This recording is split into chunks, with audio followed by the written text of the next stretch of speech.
സഭാ നടപടികൾ ആരംഭിച്ചിട്ടുണ്ട്. അതിലേക്ക് സഭയിലുണ്ടായ പ്രശ്നങ്ങളെക്കുറിച്ച് ബഹുമാനപ്പെട്ട മുഖ്യമന്ത്രി വളരെ വാസ്തവ വിരുദ്ധമായ ഒരു പ്രസ്താവന നടത്തി.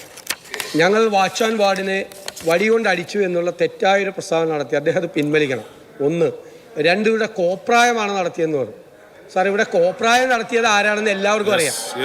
കോപ്രായം നടത്തിയ ആളുകളൊക്കെ അപ്പുറത്തിരിക്കുന്നുണ്ട്. ഞങ്ങൾ ആരും ഒരു കോപ്രായം നടത്തിയിട്ടില്ല. നിയമസഭയിൽ പ്രതിഷേധിച്ചു. ബാനർ പിടിക്കുന്നത് ആദ്യമായിട്ടല്ല. അങ്ങ് തന്നെ പറഞ്ഞല്ലോ, ഒരു സ്പീക്കറുടെ ചേംബറിൽ പോയി ചർച്ച നടത്തേണ്ട അത്ര ഒരു ഇഷ്യൂ ഇവിടെ ഉണ്ടായിട്ടില്ല, ഒരു വിഷയം ഉണ്ടായിട്ടില്ല, അതിനത്ര പ്രാധാന്യമുള്ള ഒരു പ്രശ്നം ഇവിടെ ഉണ്ടായിട്ടില്ല എന്ന് അങ്ങ് തന്നെ പറഞ്ഞു. കാരണം അത്രയും ഒരു വയലൻ്റായോ എന്തെങ്കിലും ഇവിടുത്തെ പ്രശ്നങ്ങൾ ഉണ്ടാക്കുന്ന രീതിയിലോ ഞങ്ങളുടെ ഭാഗത്തു നിന്ന് ഒരു സമീപനം ഉണ്ടായില്ല. പ്രതിഷേധമുണ്ടായി. സഭാ നടപടികൾ സംഭിപ്പിക്കാൻ വേണ്ടിയിട്ടുള്ള ശ്രമം ഞങ്ങൾ നടത്തി. അത് ഞങ്ങൾ പറഞ്ഞുകൊണ്ടാണ് ചെയ്തത്. സഭാ നടപടികളുമായി ഞങ്ങൾ സഹകരിക്കുന്നില്ല.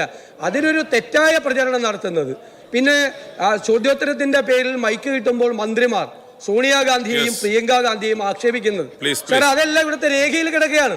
നിയമസഭയിൽ സോണിയാഗാന്ധിയും പ്രിയങ്ക ഗാന്ധിയും പ്രിയപ്പെട്ട നേതാക്കളാണ്. ഒരാൾ ഇവിടെ നിന്നുള്ള MP ആണ്, കേരളത്തിൽ നിന്നുള്ള. അവരെ അധിക്ഷേപിച്ചുകൊണ്ടുള്ള സംസാരം മന്ത്രിമാർ തന്നെ മൈക്ക് കിട്ടുമ്പോൾ നടത്തിയ സാർ, ഈ പരിപാടിയായിട്ട് ഞങ്ങൾക്ക് യോജിക്കാൻ പറ്റില്ല. ഞങ്ങൾ പൂർണ്ണമായി അതുമായിട്ട് നിസ്സഹരിക്കും. അങ്ങ് ഒരിക്കൽ കൂടി ചെയർ റിക്വസ്റ്റ് ചെയ്യുന്നത് ഹൗസ് ഡിസ്ട്രപ്റ്റ് ചെയ്യരുത്. ഡിബേറ്റിൻ്റെ വേദിയാണ് ഹൗസ്, അതിനുള്ള വേദി ഒരുക്കണം എന്നാണ് ഒരിക്കൽ കൂടി റിക്വസ്റ്റ് ചെയ്യാനുള്ളത്. പിന്നെ ഞാൻ അങ്ങ് പറഞ്ഞാൽ പേര് പറയാം. അത് പേര് പറഞ്ഞാൽ അംഗത്തിനൂടി മോശമാകുന്നുള്ളതുകൊണ്ടാണ് ചെയർ പരാമർശിക്കാത്തത്. ഇന്നലെ ആ ബാനർ കെട്ടിയ ആ കമ്പ് കൊണ്ട് തല്ലിയിട്ടുണ്ട്. ഞാൻ ആളെ പേര് പറയുന്നില്ല. ആള് പേര് പറഞ്ഞാൽ അത് ആ ബഹുമാനപ്പെട്ട അംഗത്തിന് ക്ഷീണമാവും. അതുകൊണ്ട് ഞാൻ പേര് പറയുന്നില്ല. എന്നെക്കൊണ്ട് ഇനി പറഞ്ഞേ അടിയിക്കുന്നുള്ള വാശിയിട്ട് ഞാൻ പറയാൻ നിർബന്ധിതമാണ്. സാർ, അന്ന് വിലക്കിയിട്ടും അങ്ങ് ചെയ്യരുത് എന്ന് പറഞ്ഞിട്ടും വാച്ച് ആൻഡ് വാർഡ് അത് ചെയ്തു.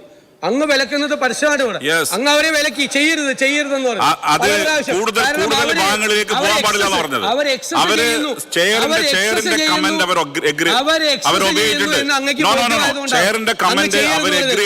ചെയർ പറയുന്നതനുസരിച്ച് പെരുമാറിയിട്ടുണ്ട്.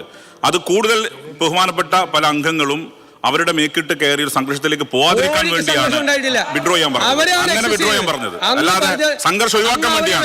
ഒരിക്കലും അതിനർത്ഥം വാച്ച് ആൻഡ് വാർഡ് ഒരു പ്രകോപനം ഉണ്ടാക്കാതിരിക്കാൻ വേണ്ടി വാച്ച് ആൻഡ് വാർഡിനെ ഡെലിബറേറ്റ് ആയി പ്രൊവോക്ക് ചെയ്യാൻ ശ്രമിച്ചപ്പോൾ ചെയർ ഇടപെട്ടിട്ടുണ്ട്. ബോധപൂർവം ചെയറിനെ വാച്ച് ആൻഡ് വാർഡിനെ പ്രൊവോക്ക് ചെയ്യാൻ ശ്രമിച്ചപ്പോൾ ചെയർ ഇടപെട്ടിട്ടുണ്ട്. യെസ്, ബഹുമാനപ്പെട്ട